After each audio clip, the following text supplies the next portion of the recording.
Tout commence par l'histoire d'un héros qui, comme d'autres, détruit tout ce qui cause du chagrin afin de guérir la douleur de ceux qui ont besoin de salut. Chaque héros se prépare cependant à une mort prématurée, que ce soit par la trahison d'une personne de confiance ou en tombant dans le piège d'un ennemi. Un jour, l'un de ces héros était si puissant que les gens l'évitaient par crainte, mais il continuait à aider ceux qui en avaient besoin, au détriment de son propre cœur. Alors que la planète était au bord de l'extinction, il a imploré les dieux pour qu'ils lui accordent un désir dans sa prochaine incarnation. Ensuite, un adolescent nommé Alan se réveille avec son frère qui crie son nom parce que leur père a appelé. Ce frère méprise Alan pour sa paresse et le fait qu'il ne mérite pas son confort, et il aimerait que son père soit plus sévère à l'égard des actions de son frère aîné. Cependant, Alan est convaincu que c'est aujourd'hui que tout va changer. Alan entre donc dans la salle du trône, où son père l'informe que le garçon est né dans la famille Westfeld dual il y a 15 ans, mais qu'il n'a jamais dépassé le niveau 1. Pire encore, Alan n'a pas reçu de cadeau des dieux lors du rituel de bénédiction de la veille, alors que c'est le cas de tous les enfants de ce monde. En conséquence, le père d'Alan le considère comme un raté qui fait honte au nom de la famille, bien qu'il soit l'héritier de la famille Westfeld et le chasse de la maison. À l'extérieur, Alan se réjouit d'être libéré d'un duc aussi horrible. Après s'être réincarné, il peut désormais suivre sa propre voie et trouver la sérénité intérieure à laquelle il aspirait dans sa vie précédente. Pour cela, le jeune homme se rend dans les Borderlands, à l'est de Westfeld, où il espère vivre une vie tranquille et sans agitation, contrairement à son ancienne existence, où tout le monde le craignait. En route vers son objectif, il trouve un bon endroit pour se reposer avant de continuer son périple, mais il aperçoit au loin un chevalier nommé Béatrice, qui est seul contre des chiens de pierre. Elle déchire les animaux, mais il se régénère rapidement, mettant en danger sa compagne, Lise. Béatrice encourage son ami à partir, mais Lise refuse de laisser le chevalier seul avec ses animaux.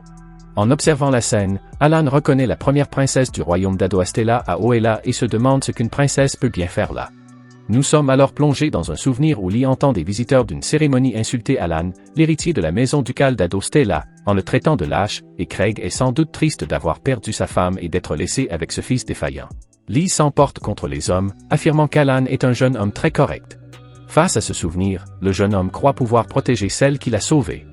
Béatrice reçoit un coup violent et tombe au sol, laissant la princesse sans défense. Alan se précipite vers le danger, où Lise a déjà embrassé la mort, et il semble remarquable qu'elle ne pense qu'à Alan à ce moment-là. C'est pourquoi elle crie le nom du garçon avant d'être attaquée par les chiens, tandis que le garçon sauve la princesse à temps, en lui demandant si quelqu'un l'a appelé par son nom. Lise veut savoir comment Alan s'est retrouvé là à ce moment-là, mais le jeune homme est trop préoccupé par les autres animaux qui restent une menace. Il charge contre eux, utilisant sa vue divine pour identifier les points faibles de ses adversaires. En se concentrant sur ce point, Alan utilise les capacités fin du monde et épanouissement de Sang-Fleur pour lancer de nombreuses épées sur les cibles. La menace a été éliminée, mais la vie de Béatrice est toujours en danger. Alan reconnaît Béatrice depuis les temps anciens et lui propose de soigner ses blessures. Il utilise une procédure qui guérit entièrement les blessures de la guerrière et restaure même son armure. Devant tant de pouvoir, Lise se demande comment son ami en est arrivé là, et il tente de cacher qu'il l'a reçu d'une vie antérieure. Béatrice pense qu'il s'agit d'un don d'un autre niveau que l'Église ignore. La princesse accepte ce concept, ce que le garçon confirme. Il se demande pourquoi la princesse se trouve à cet endroit, et elle répond qu'elle a eu une révélation spirituelle quelques jours plus tôt. Il ne s'agissait pas d'une information précise, mais le don de la princesse indiquait que si elle prêtait attention aux mots prononcés, elle pourrait éviter que quelque chose d'horrible ne se produise. Grâce à cette révélation, ils ont été conduits au village de Clom, à la frontière, mais ils sont tombés dans une embuscade en cours de route. Béatrice affirme que sans Alan, il serait mort. La princesse veut aussi savoir ce qu'Alan fait là, mais le gamin préfère converser dans un carrosse juste derrière eux. Lise fait remarquer qu'il est cassé, mais Alan le répare avec de la magie de lumière curative. Dans le carrosse, Alan prétend avoir été exilé de la famille Westfeld et avoir l'intention de voyager jusqu'aux frontières du domaine. Il demande à la princesse si elle l'autorise, affirmant qu'un serviteur doté de ses capacités serait très utile pour son entraînement. Béatrice fait remarquer qu'il faudrait certainement le ramener compte tenu des intérêts de la couronne, mais la princesse Lise décide de faire passer son copain avant le royaume, même si cela la rend inapte à la royauté. À la tombée de la nuit, les trois arrivent au village, qui est inhabituellement vide et silencieux. Alan ne remarque même pas la présence des monstres. Lise fait remarquer que l'équipe n'a pas été attaquée après l'arrivée d'Alan, et le garçon pense que c'est parce que les monstres sont terrifiés par quelque chose et évitent le village. Cependant, un peu plus loin, il découvre les habitants rassemblés devant une structure d'où un homme a expulsé une fille. Lise l'identifie comme la lumière qui lui a été apportée comme un signe, et elle s'appelle Akira. En revanche, Akira n'a aucune idée de l'identité de la jeune fille qui lui parle, alors la princesse se présente, vexée de ne pas avoir été reconnue après avoir vu la jeune fille dans tout le palais et même avoir déjeuné avec elle. Alan veut savoir ce qu'est ce discours lumineux. Béatrice lui explique qu'il provient d'un don appelé Vaillant, si rare qu'il n'est accordé qu'à une seule personne par génération et qu'il confère à son détenteur la puissance de 1000 soldats. Dans cette génération, l'héroïne au don le plus puissant est Akira, et la découverte de Lise a été de devenir un guide de la lumière et de détruire les ténèbres. Bientôt, le groupe se réunit pour satisfaire sa faim, et Akira confie qu'elle errait sans but jusqu'à ce qu'elle tombe sur ce campement, lorsqu'un jeune l'a informé qu'elle avait failli être sacrifiée au dragon qui vit dans les montagnes avoisinantes. Akira s'est renseigné auprès du chef du village, mais celui-ci lui a conseillé de ne pas intervenir. Alan suppose qu'ils ont laissé le dragon rester pour des raisons de sécurité, car les attaques de monstres sont une question de vie ou de mort dans un petit village comme celui-ci, ce qui explique l'absence inhabituelle de monstres dans la région. Akira est d'accord avec cette idée et révèle rapidement qu'elle a dit à la fille qui a été offerte en sacrifice de se cacher dans une grotte voisine jusqu'à ce que tout soit réglé. Cependant, ne trouvant rien de remarquable à cet endroit, Akira décide de détruire le dragon une fois pour toutes et invite tous ceux qui le souhaitent à se joindre à elle. Alan envisage l'idée que les villageois pourraient ne pas vouloir se débarrasser du dragon, et que le tuer pourrait conduire à une bataille, mais Akira a promis d'aider l'enfant, et elle a l'intention de le faire. Lise et Béatrice décident de l'accompagner, et Alan fait finalement de même car il ne veut pas profiter de la paix et du calme de la frontière alors que ses amis sont en danger. Akira retrouve la bande près de la montagne où vit le dragon pour planifier sa stratégie. Elle s'approchera du pic par la route principale, tandis que les autres feront cercle par l'arrière pour encercler la bête. Alan se demande s'il ne vaudrait pas mieux qu'il passe devant Akira, mais elle refuse, estimant qu'il peut se débrouiller seul. Alan dédramatise, affirmant qu'il exagère, mais Akira pense que le garçon n'est pas une personne ordinaire. Finalement, Akira explique qu'elle a l'intention de se battre avec l'enfant, mais seulement après avoir détruit le dragon. Elle avance alors en suivant sa méthode et demande au reste de la foule de se dépêcher. Alan s'inquiète pour la princesse, mais elle lui assure qu'elle connaît les rudiments de l'autodéfense. Pendant ce temps, Béatrice se demande pourquoi les Westfeld, qui s'enorgueillissent de leur puissance militaire, n'ont pas localisé de dragon sur leur territoire. De son côté, Alan pense que son ancienne famille et ce dragon ont une sorte de relation, d'où l'absence de conflit entre eux. Il suppose que la communauté a peut-être été créée spécialement pour offrir des sacrifices. Béatrice est d'accord pour dire qu'un accord avec le dragon permettrait de sécuriser la frontière, mais Alan pense que ce n'est qu'un sous-produit de ce lien et que le véritable objectif est bien pire. Le dragon détecte alors la présence d'Akira et l'attaque. Elle riposte en invoquant le souverain de la foudre, pensant que cela résoudra le problème, mais le dragon s'en sort indemne, se moquant de l'humain et se demandant s'il s'agit d'une plaisanterie. En réponse à cette arrogance, Akira décide de ne pas reculer dans ce conflit, mais le dragon l'avertit que des innocents risquent d'être victimes des tirs croisés. Akira remarque alors la petite fille qui a été offerte en sacrifice. Akira demande comment le dragon a découvert cette jeune fille, ce à quoi il répond qu'il l'a laissée s'échapper volontairement car son objectif n'a jamais été de dévorer les humains, mais plutôt de s'amuser à regarder la tristesse sur leur visage. La vie d'un dragon étant trop longue pour être gâchée par des occupations aussi excitantes, il relâcha l'offrande pour voir ce qui se passerait ensuite. Face à cette insolence, Akira devient furieuse et attaque le dragon d'un dernier coup de foudre bleu céleste dévastateur. Elle croit avoir vaincu son adversaire. Pourtant, lorsqu'elle se retourne, le monstre reste indemne, se moquant de la vulnérabilité de l'héroïne. Le dragon gifle durement la jeune fille en lui faisant remarquer qu'il est absurde pour quelqu'un d'aussi inutile de s'appeler un héros. Immobilisé, Akira voit qu'il y a un écart de puissance entre eux alors que le dragon remplit sa gueule de feu. Alan apparaît et lui arrache une aile. Alan se place devant Akira pour la protéger et raille le dragon, évoquant son orgueil jusqu'à présent, ce qui pousse la créature à s'approcher agressivement des humains. Alan demande à Lise de s'occuper de l'héroïne pendant que Béatrice s'occupe de l'enfant. Il utilise ensuite l'épée d'assassin, infligeant d'énormes dégâts à l'adversaire. La bête s'étonne qu'une personne normale avec une épée émoussée puisse la blesser car elle est le roi dragon rouge, l'être vivant le plus proche d'un dieu. Alan reconnaît que ce monstre est d'un niveau différent, mais après avoir observé le combat entre Akira et lui, il pense pouvoir gagner en utilisant sa technique de la fin du monde. Cependant, le dragon agit sournoisement, utilisant le reste du groupe comme bouclier sans défense. Cependant, Lise incite Alan à faire ce qui doit être fait, et il se souvient qu'il a perdu la capacité d'affronter les gens après avoir été étiqueté comme un raté. Il se rend compte que Lise lui a insufflé une crainte particulière et il charge le dragon, qui décide de tuer tout le monde en même temps. Mais le guerrier utilise la capacité suprême de la fin du monde, et lorsque la forte luminosité de l'arme transperce le corps de la créature, le noir du ciel se dissout, et les écailles du roi dragon rouge tombent du ciel. Peu après, Akira se réveille et embrasse l'enfant qu'elle s'était engagée à sauver, tandis qu'Alan réalise que sauver une princesse et aider un héros à tuer un dragon n'est pas le genre d'existence tranquille qu'il recherche. Cependant, lorsque Lise tend la main, il se rend compte qu'une petite déviation dans le voyage n'est pas préjudiciable. Alan se réveille le lendemain, choqué et s'excusant d'avoir dormi trop longtemps, mais Lise le rassure. Après tout, la bataille contre le roi dragon rouge a dû être très éprouvante. Alan demande alors où sont les autres, et la princesse fait un geste vers le milieu du terrain, où Akira et Béatrice sont en train de s'entraîner en duel. Lise profite alors de l'occasion pour décrire sa capacité à guérir les gens, dont elle a fait preuve auparavant. Cependant, Alan raconte avoir entendu des histoires sur une sainte miraculeuse qui guérit n'importe quelle maladie ou blessure à la porte des familles nécessiteuses, et s'étonne que la princesse, qu'elle soit une princesse ou une merveilleuse sainte, reste elle-même.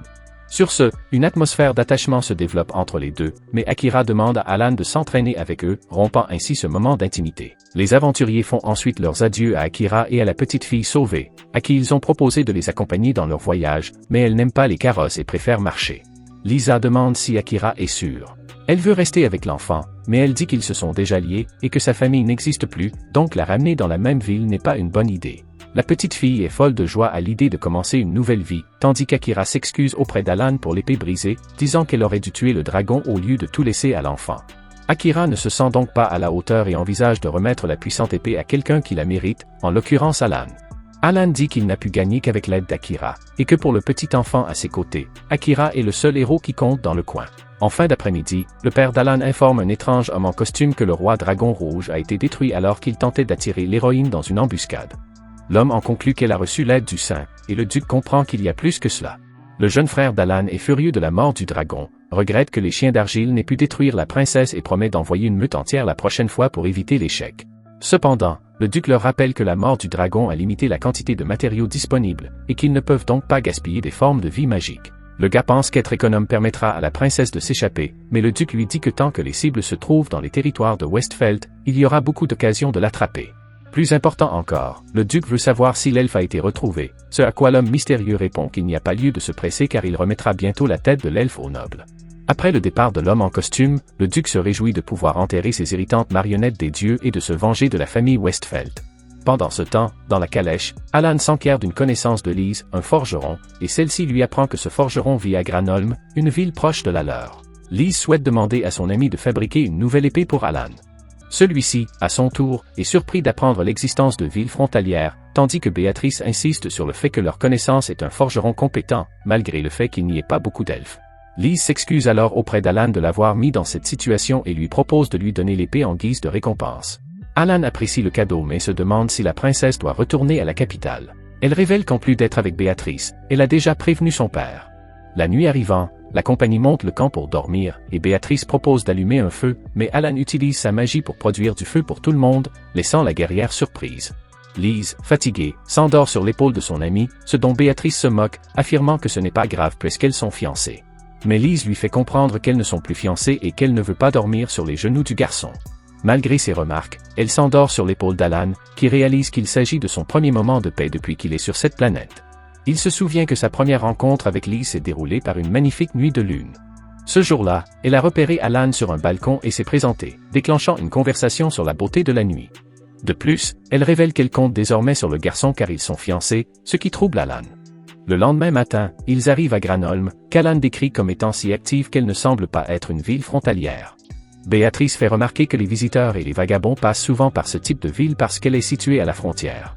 Ils arrivent tous à la maison du forgeron, mais il semble que l'elfe n'y soit pas. Alan découvre que l'entrée n'est pas verrouillée, les filles entrent donc et crient pour leur ami Noël, tandis qu'Alan admire la finesse de l'artisanat de l'armement à l'intérieur. Lise hurle en voyant Noël inconsciente sur le sol, mais Béatrice lui dit qu'il s'agit simplement du sommeil profond typique de l'elfe. La sainte soigne alors sa compagne et la garde du corps lui révèle que Noël ne mange pas, ne boit pas et ne dort pas lorsqu'elle fabrique une arme, si bien qu'elle s'évanouit de fatigue. La princesse lui a déjà demandé de se ménager dans son travail, mais elle ne le fait jamais. À ce moment-là, la forgeronne se réveille et retrouve ses copains, qu'elle n'a pas vus depuis longtemps, mais elle veut savoir qui est le gars à côté d'eux. On le présente alors comme Alan, un des gardes de Lise, et il demande à l'elfe de lui fabriquer une épée. Mais Noël a trop de commandes en cours et n'a pas le temps de le faire. Lise est frustrée, et Béatrice comprend le point de vue du forgeron, qui se plaint que cet homme ait déjà une épée. Alan montre que l'arme est cassée, et l'elfe a honte qu'un homme aussi maladroit veuille manier une arme qu'elle a conçue. Cependant, en ramassant l'épée, elle constate qu'elle a été poussée à ses limites pour se briser ainsi, ce qui intrigue le forgeron au point qu'il change d'avis et accepte de fabriquer une autre lame. Elle demande à Alan s'il veut une épée qui surpasse l'épée sacrée, ou simplement l'arme la plus puissante qu'elle puisse créer. Après tout, seules quelques personnes sont capables d'utiliser un tel équipement, et Noël pense qu'Alan en fait partie. Cela dit, le garçon n'a aucune raison de refuser, et Noël se prépare donc à commencer sa tâche en poussant tous les visiteurs dehors. Seul à l'intérieur de la maison, l'elfe se souvient de Vanessa, une forgeronne qu'elle aimait beaucoup lorsqu'elle était jeune, et jure rapidement de créer une arme qui surpassera l'épée sacrée. Lise espère que Noël ne se surmènera pas et Alan propose au groupe de trouver une auberge où loger en attendant que l'épée soit terminée. Non loin de là, une femme se révèle et jure de rapporter ce qu'elle voit. Elle apprend bientôt à l'homme en costume que la sainte a été vue avec son garde du corps et un autre guerrier, ce qui le surprend car il s'attendait à ce que la princesse ne soit accompagnée que de Béatrice. Il a donc l'intention d'enquêter sur la situation. Pendant ce temps, dans une auberge voisine, Alan s'enquiert de ce qu'ils veulent faire pendant ces jours, et Béatrice lui suggère de faire ce qu'il a toujours désiré, se détendre et ne pas s'inquiéter. Cependant, Lise lui propose d'aller à la guilde des aventuriers et de vendre les objets que le dragon a laissés tomber, ce qu'Alan considère comme un excellent plan pour payer les factures de l'hôtel. Ceci étant convenu, les filles décident de se promener dans la ville en l'absence d'Alan. En l'absence du jeune homme, Béatrice se demande si elles peuvent vraiment gérer la situation à deux, mais Lise choisit de ne pas impliquer Alan. Peu après, Alan se rend à la guilde et présente les écailles de dragon qu'il a pillées. La réceptionniste est ravie de voir un trésor aussi rare sur le comptoir. Ne sachant que faire, elle prend la convocation et se dépêche d'aller parler au directeur, laissant Alan les mains vides. L'homme en costume profite de la circonstance et s'approche d'Alan pour lui demander des informations sur les écailles de dragon que le jeune homme porte sur lui. Voyant son manque de décorum, l'homme enlève son chapeau et se présente comme Horace, accompagné de son amie Milna, une amazone rare dans ces contrées. Horace explique qu'il ne se lasse pas d'entendre les récits des explorateurs, et il veut savoir si Alan a gagné ses écailles de dragon par ses propres moyens. À son tour, l'enfant révèle qu'il a bénéficié de l'aide de l'héroïne, et Horace est intéressé par cet échange. Cependant, le préposé revient à ce moment-là, affirmant avoir déterminé la valeur des écailles. Alan se retourne vers l'homme mystérieux, mais celui-ci a disparu avec son partenaire. Dehors, Horace confie à Milna qu'il n'aurait jamais pensé que l'homme qui escorte la princesse serait un être aussi inutile et dénué de talent. Cependant, l'Amazone a une forte aversion pour ce jeune homme, même si Horace pense qu'il n'est pas un problème. Quelques jours plus tard, le trio retourne chez le forgeron de Noël, pensant que l'épée est terminée. Mais elle s'est à nouveau évanouie sur le sol. Après avoir été soignée, Noël fait le geste de l'arme la plus puissante qu'elle puisse créer. Alan est convaincu que l'épée qu'il brandit est magnifique. Noël veut tester l'arme tout de suite, mais Lise lui dit qu'elle ne soignera pas toujours l'elfe. La forgeronne choisit néanmoins de suivre l'enfant, car ce n'est qu'en inspectant l'épée qu'elle pourra déterminer si des ajustements sont nécessaires. Alan remarque le perfectionnisme de la jeune fille et se demande pourquoi elle a choisi d'être forgeronne. Elle se demande s'il est inhabituel pour un elfe de travailler dans ce domaine, et Alan pense que c'est dû au talent unique de la race. C'est pourquoi les nains sont généralement mieux adaptés. Noël avoue avoir été élevée par un nain et n'a aucune idée de l'endroit où elle est née ni de l'identité de ses parents. Tout ce dont elle se souvient, c'est d'avoir été dans un endroit inconnu, errant sans but, jusqu'à ce qu'elle soit sauvée par Vanessa. Vanessa était tenace, maladroite et belliqueuse.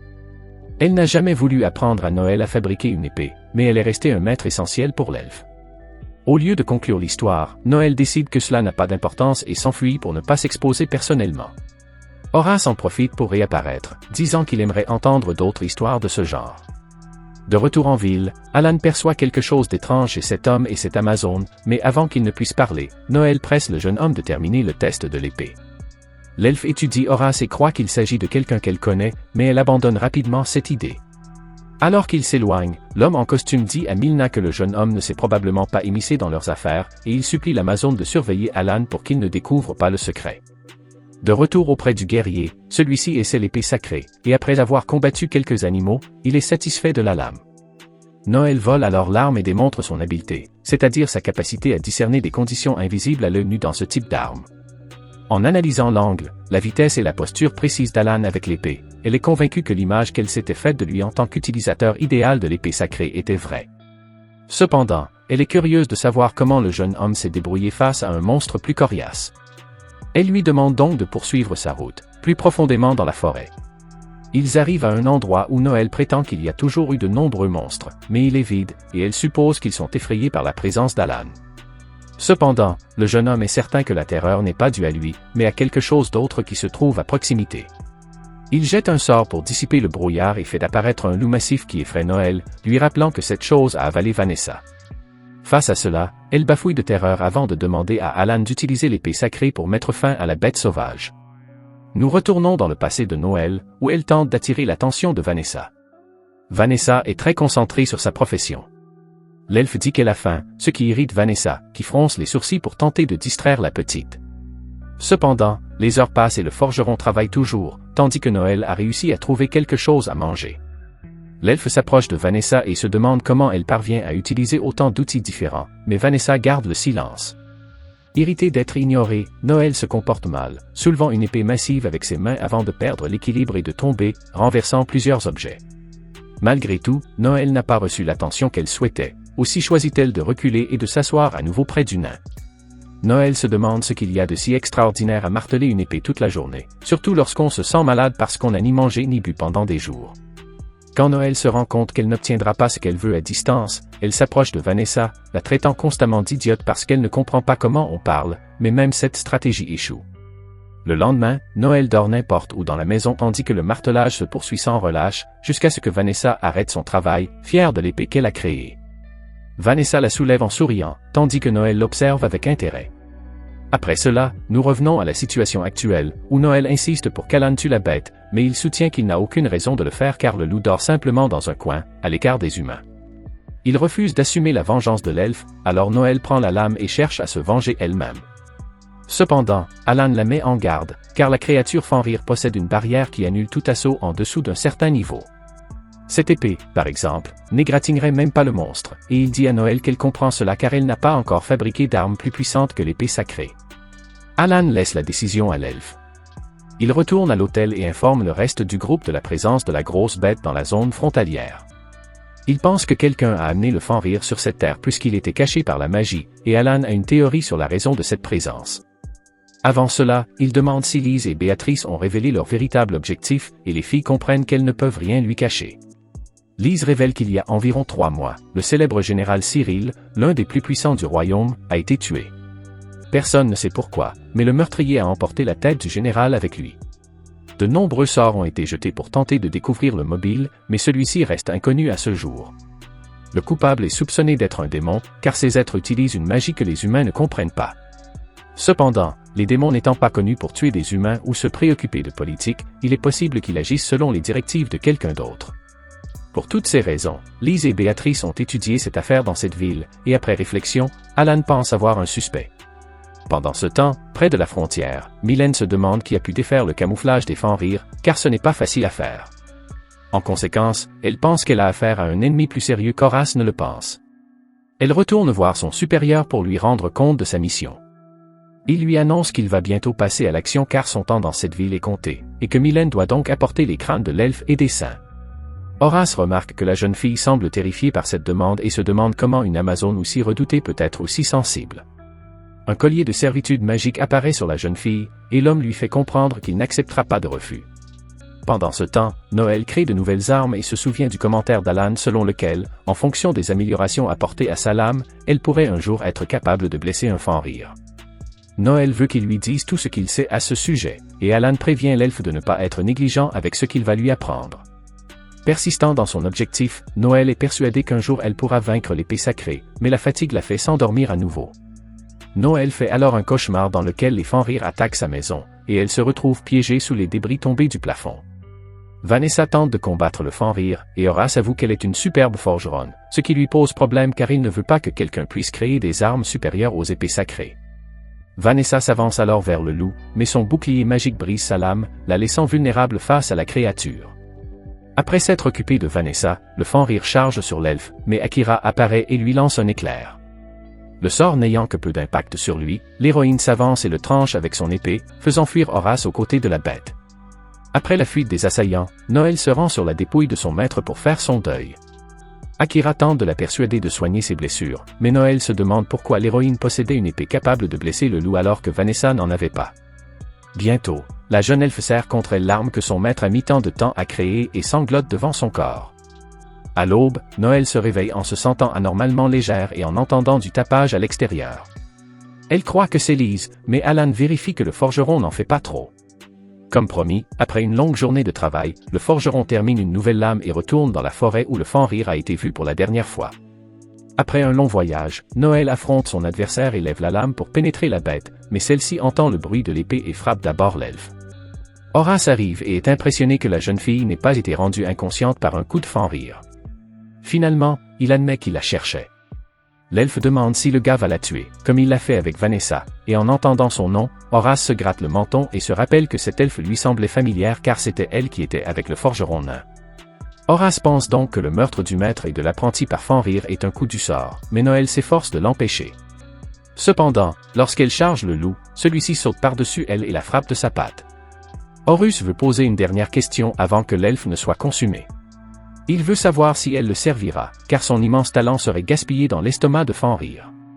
Ce don est connu sous le nom de « vue de Gram » ou « yeux de la fée souveraine ».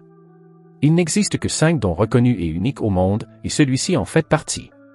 Néanmoins, Horace jure de rendre l'appareil au forgeron de la même manière qu'il le fait aujourd'hui avec son Amazone subordonnée, car après qu'Horace a détruit sa patrie, il s'est emparé de la jeune fille pour la mettre à son service. Face à cela, Noël dit qu'elle préfère mourir plutôt que de servir cet homme. Il regrette donc la mauvaise décision de la jeune fille et ordonne à l'énorme loup de la tuer. Mais avant le coup de grâce, Alan apparaît et sauve la vie de son ami. Horace admet qu'il a mal jugé les capacités du jeune homme, mais il pense aussi qu'il était stupide de la part du jeune homme d'abandonner sa station principale pour se rendre sur place, car s'il arrive quelque chose à la princesse, il sera difficile de la rejoindre à temps. Pendant ce temps, Mylène est déjà entrée dans la chambre de Lee et Béatrice. Cependant, lorsqu'elle s'approcha du lit de la princesse Lise, ce n'était qu'un matelas noué. Les deux se sont déjà préparés à l'affrontement et se cachent jusqu'à l'arrivée de l'Amazone. Revenant à Alan, il se moque de l'arrogance de l'ennemi, notant qu'il n'a jamais envisagé la découverte de Mylène. Alan savait comment elle opérait et a érigé autour de Lise une barrière qui élimine l'invisibilité. Alan a été la cible de tels plans si souvent dans sa vie qu'il y est habitué. Horace trouve hilarant que le jeune homme ait raconté sa vie antérieure imaginaire, et il comprend que même si Mylène est exposée, Béatrice ne peut pas la vaincre. Les deux guerrières se battent pour la vie de la princesse dans la chambre d'auberge, mais Lise dit à Béatrice de s'arrêter avant de s'acharner sur son adversaire. L'Amazone profite de cette confusion pour frapper son adversaire avec son coude et lui faire perdre connaissance. Mylène a alors la voie libre pour achever la princesse, mais au lieu de cela, l'Amazone hésite jusqu'à ce que Béatrice sauve sa compagne à temps. Alan, qui observe la bataille de loin, remarque que les deux n'auront pas besoin d'aide et informe Horace que sa tentative d'exécution a échoué. Cependant, Horace pense avoir le contrôle de la situation car Fenrir ne peut être blessé sans l'épée sacrée. En conséquence, il ordonne au loup d'abattre le garçon arrogant, et la présence intimidante de la bête pousse Noël à revivre les souvenirs de son traumatisme et à crier pour Alan. Cependant, notre enfant ouvre facilement un trou dans le corps du monstre, ce qui pousse Horace à s'enfuir face à cette force écrasante. Bientôt, Alan ramène Noël à la maison, profitant du fait que l'elfe est sorti après avoir été soigné. Lee se précipite pour prendre des nouvelles de son ami. Heureusement, tout le monde va bien, mais Noël est bouleversée lorsqu'elle se réveille et découvre qu'Alan la porte sans sa permission. Le lendemain, il constate que Mylène a été libérée du sortilège d'Horace et qu'elle devrait pouvoir communiquer librement. Béatrice estime qu'il est préférable de l'emmener à un procès officiel dans la capitale, tandis que Lise pense que la jeune fille n'est pas mauvaise et préfère une solution plus pacifique. Le garde du corps informe la princesse que l'Amazone a tenté de la tuer, mais elle affirme que ce n'était pas son but. De toute façon, Lise pense que Mylène a quelqu'un de son peuple qui l'attend, mais l'Amazone explique que sa nation a été incendiée, la laissant sans rien, ni personne, ni nulle part où aller. Noël se souvient alors avoir été secouru par Vanessa et, après lui avoir demandé son nom, la forgeronne naine propose à l'elfe de l'emmener chez elle.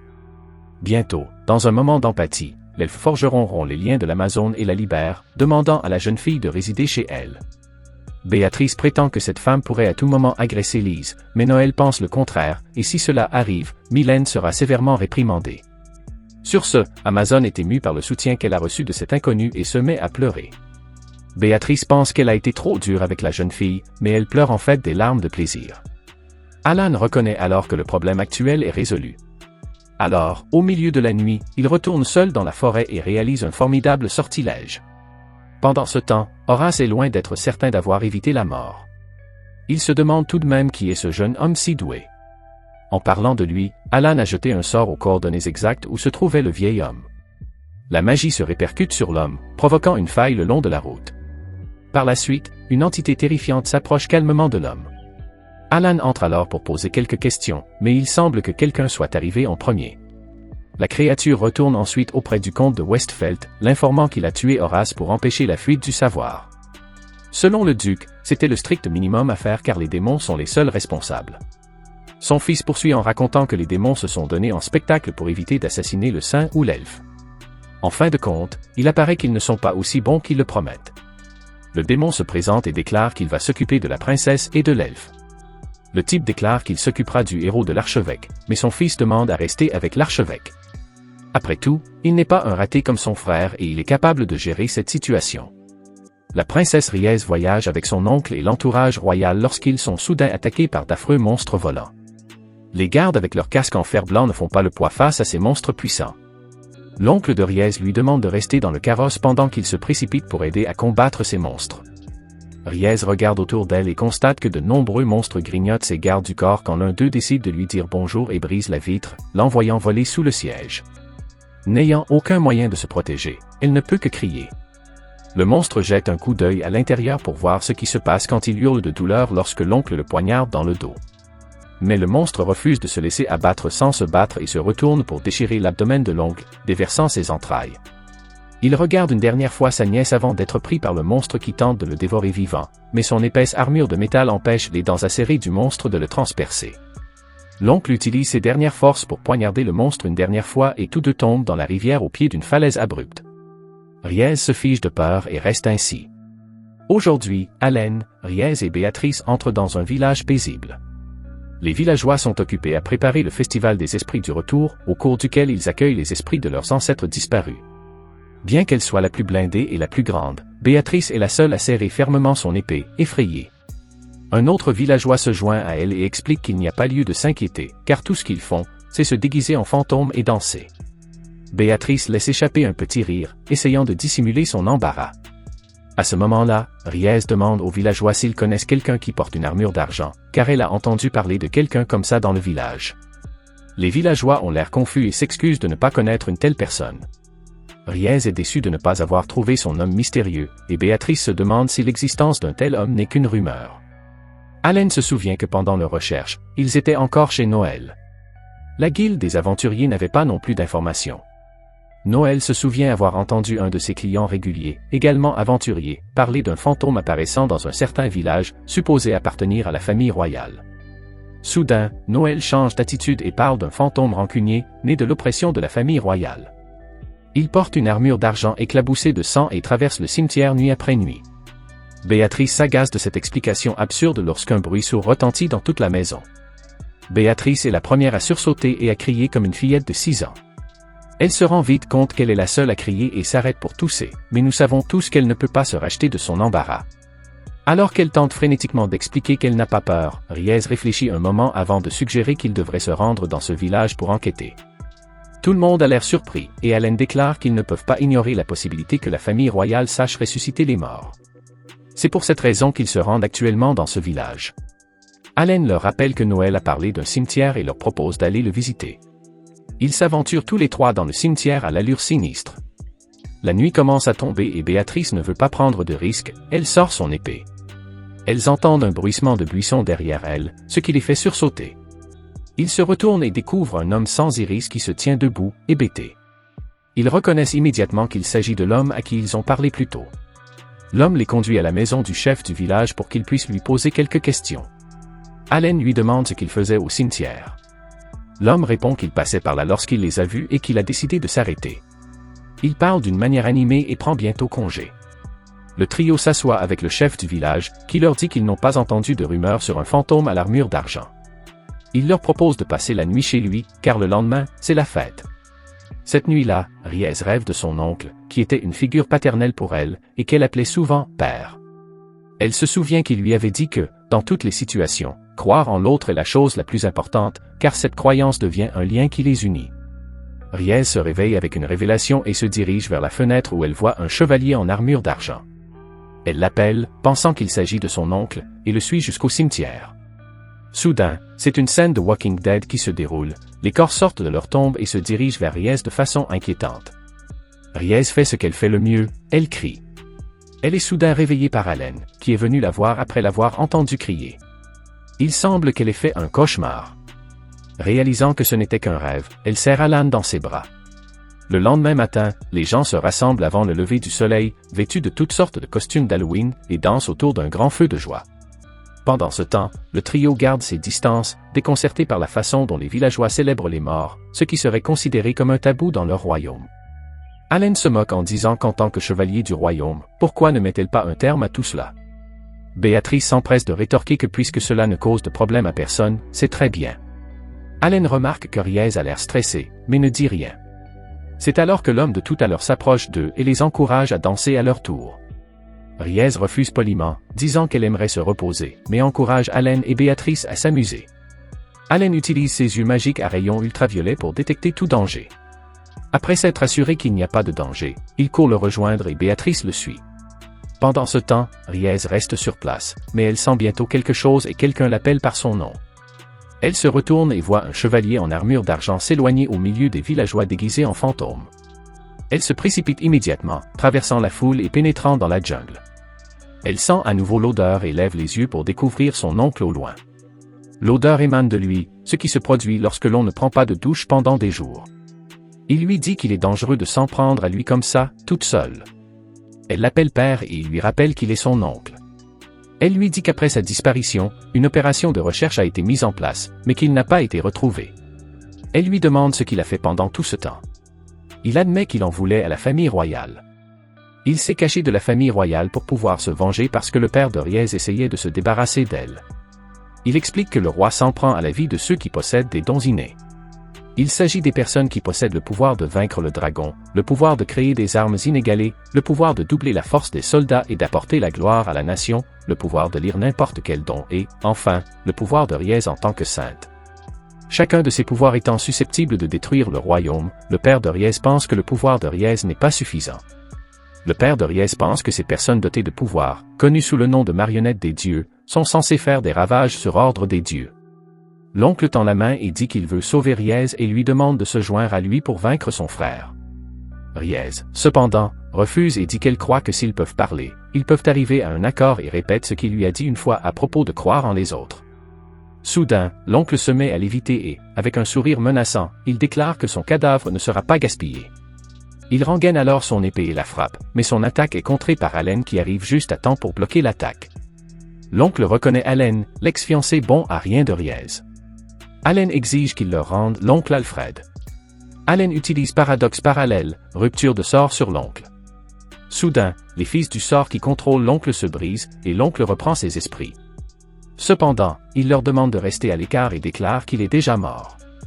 Il se repent d'avoir dit toutes ces choses à Riez et regrette de l'avoir attaqué, même si ce n'était pas de son plein gré. Il précise que ce n'est pas le roi, mais les démons, mais sa rancune envers la lignée est réelle car depuis son enfance, des flagorneurs et des jaloux ont essayé de créer un fossé entre les deux frères. Il détestait les entraves liées à la royauté, ce qui l'a poussé à abandonner son poste et à repartir de zéro.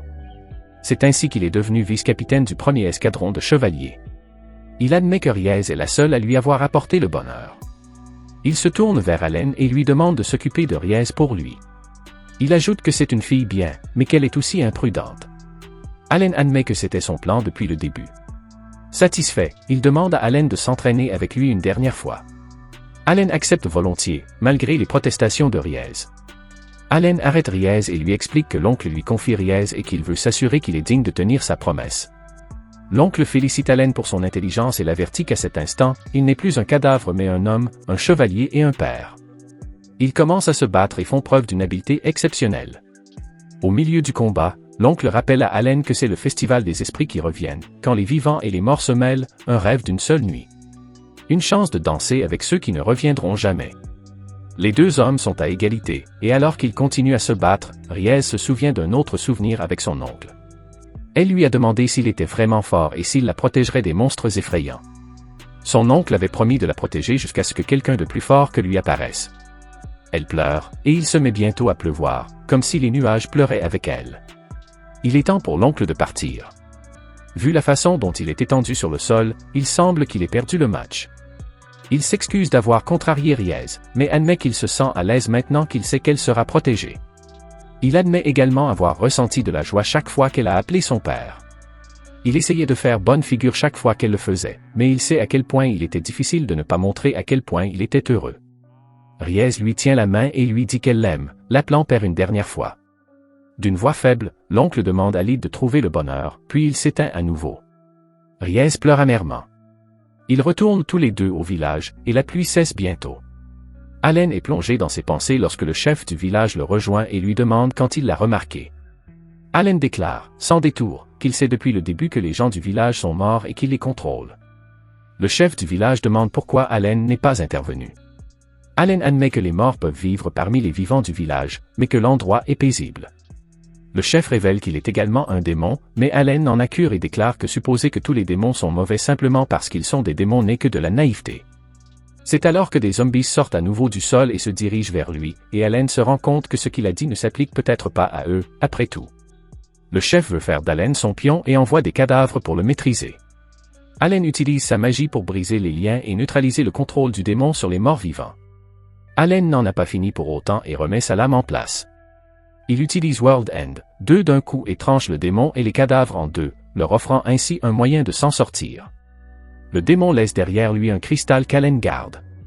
Pendant ce temps, au palais royal, le roi et Brett ne sont pas contents que leur pion, un démon, ait échoué même après lui avoir prêté main forte. Kurt rappelle à Brett que laisser une fille s'échapper n'entraverait pas leur plan. Ils ont déjà la tête de l'archevêque entre les mains. Riez, Allen et Béatrice entament un nouveau voyage, et Béatrice promet qu'en tant que chevalier, elle sera toujours à ses côtés. Cela rend Riez heureuse et elle la remercie pour son soutien. Allen regarde le cristal qu'il a recueilli et se rend compte qu'il s'agit de Brett. Il se rend également compte que l'oncle a placé sa tête sur le corps du général, qui a perdu la sienne. Soudain, la boîte de maquillage e-tech de Riez, qui produit des hologrammes, s'illumine. Elle l'ouvre et découvre un message indiquant que le général Cyril est de retour, ce qui choque tout le monde. Brett se souvient du jour où il a perdu sa mère et où son père a perdu la lumière dans ses yeux. Son père le regardait sans aucune émotion amicale et Brett était terrifié par lui. Un jour, il s'est approché de son père pour lui montrer un joli caillou, mais la réponse de son père a été si froide que Brett n'a pu s'empêcher de se sentir mal. Son père l'a traité de raté et il a été surpris par l'emportement de son père. Il entendit les servantes se moquer de lui et décida de se réfugier dans un endroit sûr pour exprimer ses sentiments. Son frère s'est approché pour essayer de lui offrir du réconfort, mais il l'a rejeté. Plus tard, il pensait que son frère se moquait de lui comme le faisait son père. Son père le traite de fil raté, mais il se rend compte qu'il n'est pas un raté. Il se réveille soudain, mais il est furieux que son rêve lui ait rappelé son passé brutal. Il se lève de son lit et se rend dans la salle du trône pour saluer son père, mais celui-ci rit d'un message qu'il vient de recevoir. Il dit à Brett qu'ils peuvent maintenant commencer à se venger du royaume et des dieux qui leur ont apporté le malheur en incinérant le royaume. Brett se rend compte qu'il est le seul digne et capable de diriger le royaume. Les citoyens du royaume bavardent entre eux et le capitaine Edward et Clark, son soldat, qui patrouillent dans les rues, en ont vent. Ils se rendent compte que la rumeur du retour à la vie du général Cyril met les citoyens sur les nerfs. Clark s'inquiète de la rapidité avec laquelle la rumeur se propage et le capitaine Edward pense qu'il s'agit d'une action délibérée destinée à inciter les gens. Clark se demande si le capitaine Edward pense que le général est un imposteur. Le capitaine Edward l'informe qu'il se moque de savoir si le général est un imposteur ou un fantôme et il rappelle à Clark que leur escadron doit empêcher quiconque de nuire au royaume. Il rappelle à Clark que si le général Cyril était encore en vie, c'est ce qu'il ferait. Ils décident qu'ils doivent respecter sa volonté en son absence et Clark est d'accord avec lui alors qu'ils reprennent leur patrouille. Ils s'engagent dans une ruelle et soudain, une silhouette encapuchonnée sort d'une ruelle adjacente. Clark tire son épée, se demandant qui essaie de les attaquer, mais la personne retire sa capuche et le capitaine Edward reconnaît l'archevêque. Il se demande ce que l'archevêque fait dans un tel endroit sans escorte et l'archevêque l'informe qu'il a des informations pour ses seules oreilles. L'archevêque demande au capitaine Edward de l'accompagner et après un moment d'hésitation, le capitaine Edward accepte. Clark est surpris que le capitaine Edward veuille accompagner l'évêque seul, mais le capitaine le rassure en lui disant qu'il ne sera pas blessé puisqu'il ne va pas au combat. Il informe Clark que leur priorité est de recueillir des informations, mais Clark ne veut toujours pas qu'il accompagne l'archevêque seul. Le capitaine Edward le rassure une fois de plus en lui disant qu'il ne doit pas s'inquiéter car il reviendra en un seul morceau.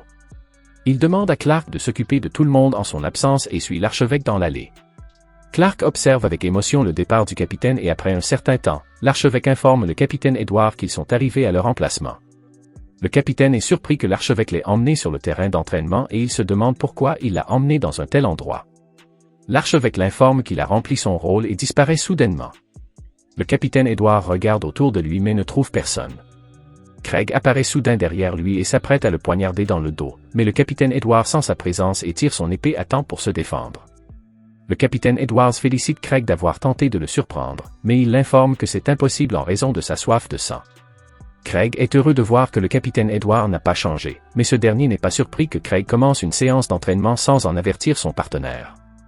Le capitaine Edwards se rend compte qu'il n'a pas vu Craig en personne depuis l'enterrement de sa femme et il se demande pourquoi il veut soudain le rencontrer dans des conditions aussi suspectes. Craig lui répond qu'il est stupide car il n'a pas compris que l'archevêque leur appartient désormais. Le capitaine Edwards se demande ce qu'il veut dire, mais Craig ne lui laisse pas le temps de réfléchir. Craig l'attaque mais il brandit son épée pour bloquer l'attaque, se demandant ce que Craig a fait à l'archevêque. Craig est nostalgique car il se souvient du nombre de fois où ils ont croisé le fer comme ça. Il informe le capitaine Edwards que, contrairement à leur précédente séance d'entraînement, il n'a plus besoin de l'épée, ce qui surprend le capitaine. Brett est dans une calèche et se souvient de l'enterrement de sa mère ce jour-là. Ce jour-là, il a demandé à Allen pourquoi leur mère dormait et Allen lui a répondu que c'était parce qu'elle avait perdu la vie. Brett se demande pourquoi elle a perdu la vie et Allen lui répond que c'est parce que tout le monde finit par perdre la vie. Brett pleurait sa mère et Allen lui tenait la main pour essayer de le réconforter, mais ce n'était pas très réconfortant. Allen a découvert que Brett n'arrivait pas à dormir, mais Brett lui a demandé ce qu'était un échec. Allen s'est demandé pourquoi il voulait savoir ce que cela signifiait et Brett lui a demandé s'il pensait qu'il était un raté. Allen lui répond qu'il ne le pense pas et lui dit de ne pas penser au jugement insignifiant des gens à son égard. Brett lui dit qu'il ment, mais Allen lui répond qu'il ne ment pas. Brett l'informe qu'il est un menteur parce que leur père l'a traité de raté. Quelques années plus tard, Craig félicite Brett d'être devenu fort car il ne s'attendait pas à ce qu'il soit le premier à devenir aussi puissant. Il a accepté Brett comme son vrai fils, mais il s'est retourné vers Allen et lui a dit d'aller se faire voir ailleurs parce qu'il était un raté. Bien que Brett soit triste pour Allen d'avoir été traité comme un raté, il se console en pensant que son père l'approuve.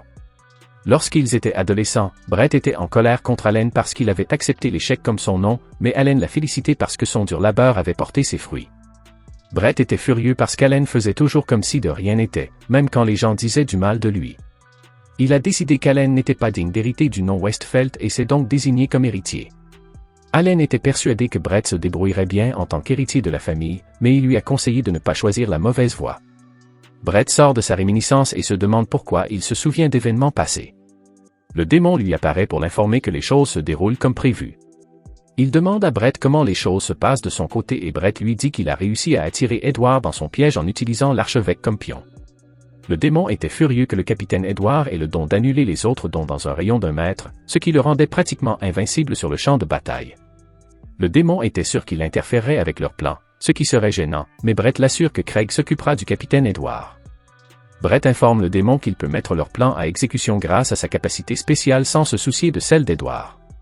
Brett se demande si les choses vont bien se passer du côté du démon, car toutes ses tentatives précédentes ont échoué. Un autre démon apparaît et informe le démon que le héros est apparu.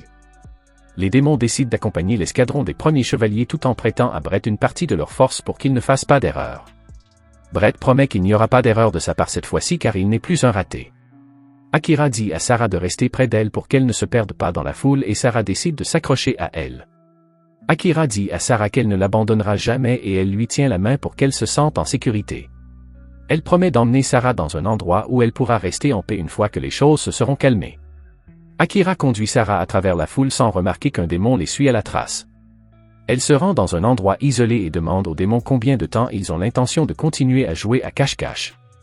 Les démons se manifestent enfin et Akira leur fait comprendre que leur soif de sang les a trahis. Les démons sont ravis car cela leur permet de l'éliminer plus facilement, mais Akira est persuadé qu'ils ne pourront pas la battre. Les démons admettent qu'ils n'auraient pas pu la battre si elle avait été seule. Akira se demande s'ils vont s'en prendre à une petite fille, mais le démon lui répond qu'elle se trompe. Le démon active le sigil magique de Sarah et informe Akira que tous les habitants de ce village ont un sigil comme Sarah. Il se demande si elle va rester près de l'enfant pendant qu'elle explose ou si elle va s'enfuir pour sauver sa vie après qu'il est informé que Sarah explosera s'il la frappe avec une boule de feu. Les démons se demandent ce que va faire le héros alors que Sarah la repousse, espérant qu'elle s'enfuira. Akira refuse de s'enfuir car un héros ne devrait jamais s'enfuir, et les démons relâchent leur sort de boule de feu. Les chevaliers remarquent que Clark est pâle et il les informe qu'ils s'inquiètent pour Edward. Les chevaliers le rassurent en lui disant qu'Edward ira bien, mais un démon apparaît soudain. Clark dit aux chevaliers de ne pas attaquer car il sait qu'ils ne peuvent pas gagner contre le démon et il se demande ce qu'ils devraient faire dans une telle situation. Le démon avoue qu'il n'a aucune animosité envers eux et décide de leur révéler la vérité du monde. Pendant ce temps, l'archevêque et le général Cyril se tiennent sur un balcon pour prononcer un discours au peuple. Brett contrôle le général dans les coulisses pendant qu'il dit aux gens qu'il est sur le point de leur révéler la vérité du monde. L'archevêque les informe qu'on leur a menti parce que leurs dons ne sont pas des bénédictions qui devraient être célébrées. L'archevêque les informe qu'ils sont les esclaves des dieux parce que leurs dons leur ont été imposés au lieu de leur laisser la liberté de choisir. Il est furieux que les dieux les contrôlent comme des marionnettes, mais il les informe que la seule façon de se libérer est de renoncer à leurs dons. L'archevêque leur dit de se libérer en se débarrassant des dieux, mais les gens hésitent à cause des capacités que leur confèrent leurs dons. Le général Cyril invite Brett sur le balcon pour dissiper les doutes du peuple et il s'avance sur le balcon. Il désigne un dragon sorcier qui leur sera d'une grande utilité. Le général Cyril informe le peuple que la forme de vie a la force d'un millier de soldats sans aucune faiblesse et le peuple le croit parce qu'il a testé ses capacités. Les gens se demandent si la forme de vie unique sera capable de compenser leurs capacités et Brett les informe que son pouvoir de marionnette y parviendra. L'archevêque explique que la marionnette fait ressortir des capacités latentes qui rendront le peuple plus fort que jamais. L'archevêque leur dit aussi que les dons que la marionnette fait ressortir sont des dons qu'ils connaissent déjà et qu'ils utiliseront pour entrer dans une nouvelle ère. Les gens voient peu à peu les avantages du pouvoir de Brett et se demandent ce qui se passera quand Brett mourra.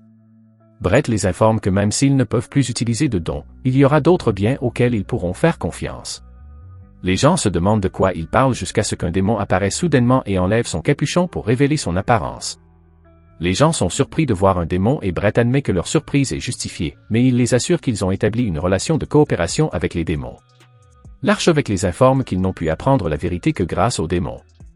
Il leur promet que les démons leur prêteront les capacités qu'ils pourront utiliser pour remplacer leur rafale et Brett les encourage à se joindre aux démons pour pouvoir vivre comme ils l'entendent.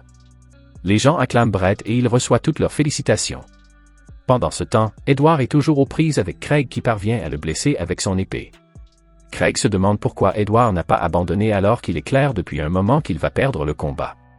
Edward comprend qu'il ne peut pas vaincre Craig parce qu'il a un niveau élevé et Craig l'informe que les niveaux sont plus importants que les compétences parce qu'une augmentation du niveau entraîne une augmentation de l'esprit. Cela conduit à la création d'un être supérieur suffisamment puissant pour terrasser les dieux. Clark apprend la vérité, mais il dit aux démons qu'ils sont des chevaliers et qu'ils arrêteront tous ceux qui veulent nuire à leur royaume. Le démon devient soudain invincible, abat quelques chevaliers et blesse Clark. Il réapparaît mais Clark est toujours défiant et déterminé à défendre sa nation, ce qui surprend le démon.